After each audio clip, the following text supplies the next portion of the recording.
Welcome to Daily News Podcast, the voice of Mangalore today. Here, we dissect the news, uncover the stories, and bring to light the issues that matter most to you. Join us as we navigate through today's pressing news. In Karnataka, the infant mortality rate has seen a significant decrease from 17 in 2021 to 15 in 2022, marking a positive trend in healthcare.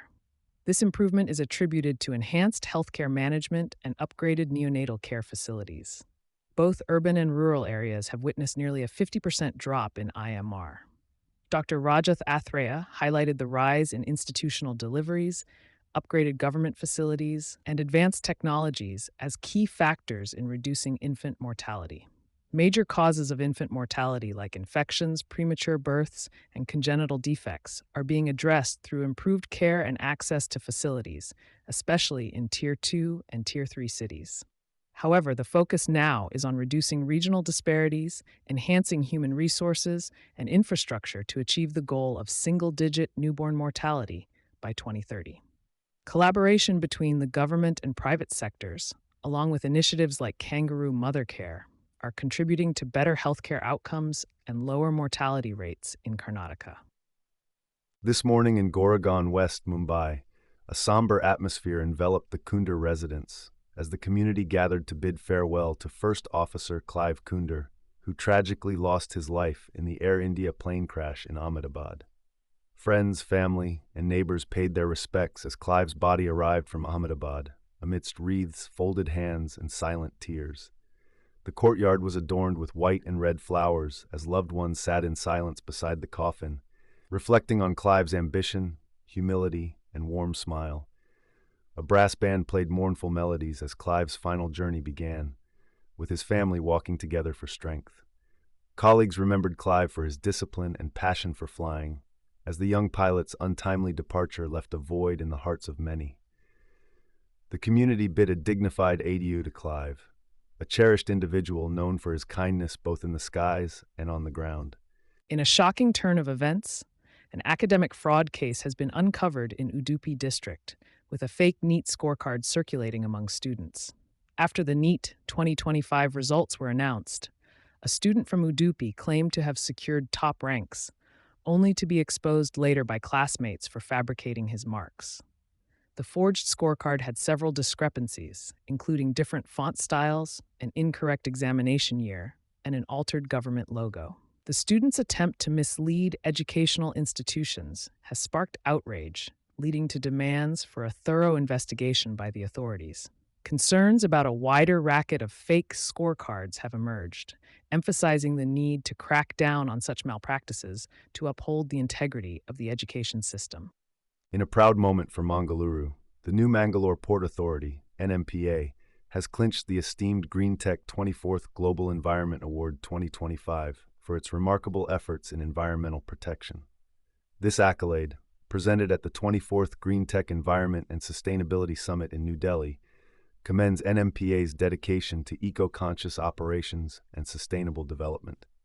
Under the leadership of Dr. A.V. Ramana, chairman of NMPA, initiatives such as solarization, rainwater harvesting, green belt development, and solid waste management have propelled the port towards a greener future.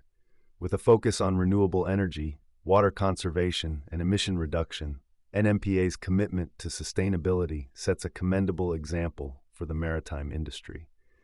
This recognition not only honors the port, but also encourages stakeholders to prioritize environmental stewardship in their operations. Let's celebrate this remarkable achievement that puts Mangaluru on the map as a leader in sustainable port management.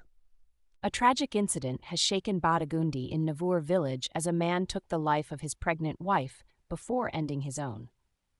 The couple, Thimmappa Mulya and Jayanthi, were set to welcome their first child after 15 years of marriage. The husband is suspected of strangling Jayanthi over a minor disagreement before taking his own life. Jayanthi's baby shower was planned for July 2nd, but now her family is grieving, struck with immense sorrow. This devastating event has left the community in shock and disbelief. Let us come together to offer our support and prayers to the grieving family during this difficult time. In a shocking incident, a crocodile was sighted on the banks of River Kumaradhara near Nekkaladi village in Uppinangadi. The sighting caused a stir among locals as the crocodile turned aggressive and made its way into the water. The reptile was spotted close to the residence of Shakaba Haji after children playing in the area first noticed it. Crowds quickly gathered to witness the unusual sight before the crocodile disappeared into the river. This is not the first instance of crocodile sightings in the region, with 2 large crocodiles being spotted in the Netravati River at Panjala 2 years ago. Authorities are advising caution to residents in the area following this latest sighting. In a recent development, Udupi traffic police have taken action against a bus driver for endangering the lives of passengers and the public with his reckless driving. The driver, identified as Devaraj from the Sri Durgamba bus, was arrested after a video of his dangerous driving went viral. Authorities have confiscated the bus as part of the ongoing investigation. Stay tuned as we bring you more updates on this story. In Udupi today, a significant change in administration as Swarupa TK assumes the role of Deputy Commissioner, succeeding K. Vidya Kumari. The transition of power took place smoothly as the outgoing DC handed over the responsibilities to the new officer. Swarupa, an IAS officer from the 2012 batch, is set to take on this new role with diligence. The event was attended by additional DC Abid Gadiala, SP Hariram Shankar, Assistant Commissioner Rashmi, and other notable officials. This development marks a new chapter in the governance of Udupi district. In a recent scandal at the Urban Property Ownership Record (UPO) office in Mangaluru, Lokayukta officials arrested surveyor Nandish and real estate agent Diwakar Bejai on charges of bribery. Nandish allegedly received a total of 43,500 in bribes from a complainant seeking property documentation. The complainant's mother had applied for a sketch and property card in Kankanadi and Bajal villages, leading to the illicit transactions. Nandish demanded 18,000 more for the sketch and card, prompting the complainant to report the corruption to Lokayukta. The surveyor was apprehended red-handed while accepting 2,000 in bribes. Investigations are ongoing in this case of alleged corruption in Mangaluru. In a significant administrative development, H.V. Darshan assumed office as the 134th Deputy Commissioner of Dakshina Kannada. The handover ceremony took place as outgoing Deputy Commissioner M.P. Mulai Muhilan passed on the baton to him. With prior experience as the additional Commissioner of Commercial Taxes in Bengaluru, Mr. Darshan brings a wealth of expertise to his new role. This transition marks a key milestone in the governance of our district. In a recent development, Air India Express has announced the cancellation of one of its 2 daily flights to Dubai, affecting travel from Mangaluru International Airport. The cancellation of flight numbers IX-8130, IX-814 from June 17 to June 30 has reduced the weekly movement on the Mangaluru-Dubai sector from 18 to 11 flights. This decision, attributed to operational reasons, comes amidst airspace closures over Israel, Iran, Iraq, and Jordan due to the Middle East crisis.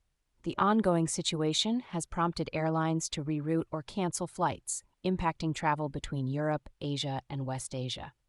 Despite this setback, Indigo continues to operate its scheduled 4 weekly flights to Dubai, providing some relief to passengers traveling on this route. In Mangaluru, over 900 houses have been damaged by natural calamities in Dakshina Kannada district during the last 2.5-month period. The District Disaster Management Authority reported that 829 houses were partially damaged and 82 houses were fully damaged between April warmth and June 18. Recent data shows that 126 houses, 2 of them fully, were damaged in June alone. Agricultural and horticultural crops were also affected due to the heavy rains during the southwest monsoon. In response to these damages, a meeting led by Minister Dinesh Gundu Rao was held to assess the situation.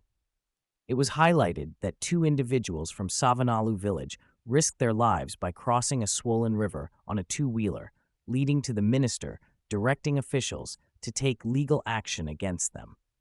Additionally, concerns were raised about the movement of vehicles on a bridge despite a ban by the district administration. Strong measures are expected to be taken to ensure safety in the region. In a rare meeting at the White House, U.S. President Donald Trump hosted the Pakistani Army Chief-turned-Field Marshal, Asim Munir, for a private lunch. This lunch comes amidst rising tensions between Israel and Iran, drawing attention due to Pakistan's close ties with Tehran. No details of the discussions were disclosed, but the internet was buzzing with memes of Trump and Munir supposedly brokering world peace over biryani. Trump's gesture was seen as a thank you to Munir for helping prevent a full-blown war with India in May. Memes featuring scenes from Bollywood movies like Three Idiots and Rishte flooded social media, with netizens having a field day speculating about the meeting. Trump's praise for Munir and PM Modi as very smart people for diffusing tensions was also noted. The luncheon may have been a diplomatic move, but it sure whipped up a storm on social media. In a significant stride against infectious diseases, the National Institute of Virology, NIV, is making remarkable progress in combating deadly viruses, extending beyond dengue. The indigenous dengue vaccine, now in its final human trial phase, is a breakthrough in the fight against the mosquito-borne illness. In Karnataka, NIV is developing a vaccine for the Kyasanar forest disease virus, while also targeting the Chandipura virus, particularly harmful to children. With monoclonal antibody technology, India is working on a vaccine for the lethal Nipah virus. Moreover, efforts are underway to tackle the zoonotic Crimean Congo hemorrhagic fever virus with a vaccine and diagnostic kit. NIV's supercomputer Nakshatra is revolutionizing virus detection, slashing processing time, and aiding in tracking mutations for quicker vaccine development. This progress symbolizes India's self-reliance against biological threats, potentially turning the tide in the country's battle against diseases like dengue. Mangalore Today brings you a heart-wrenching tale of fear and relief as Indian students evacuated from war-torn Iran under Operation Sindhu recount their harrowing experiences.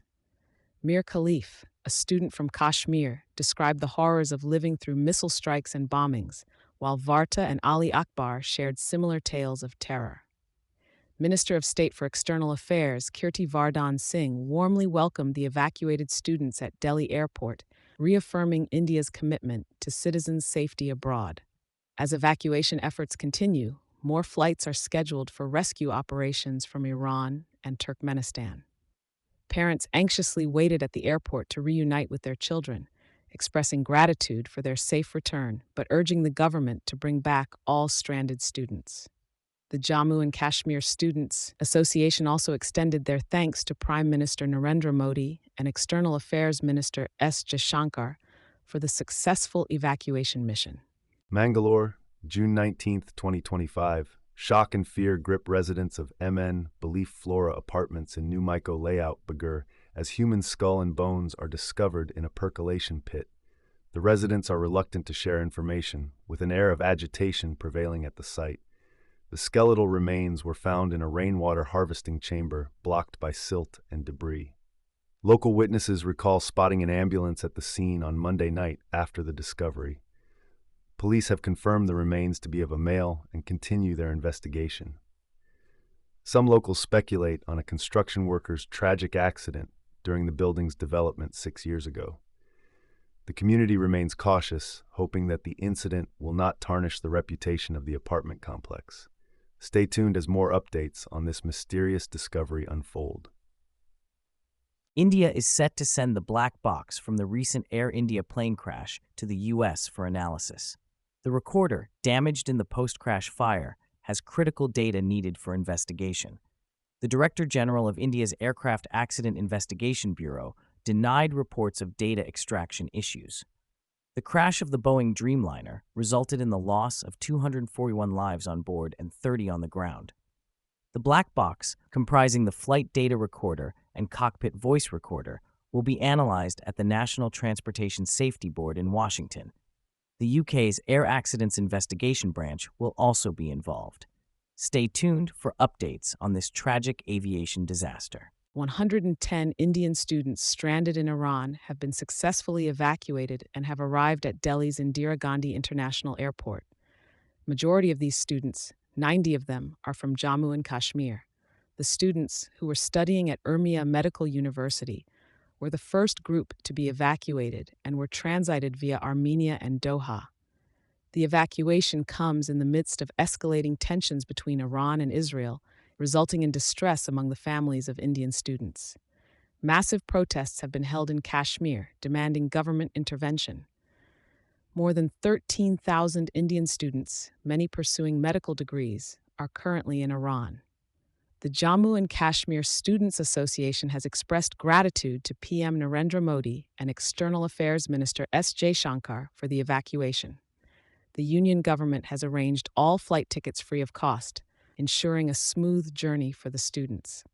The Indian Embassy in Tehran has set up an emergency helpline urging Indians to evacuate immediately amidst the ongoing hostilities between Iran and Israel. As we conclude today's broadcast, we extend our heartfelt thanks for your viewership. For more on the stories we've shared and beyond, our website mangaloretoday.com awaits your visit. Don't forget to subscribe for all the latest news. Thank you, and good night.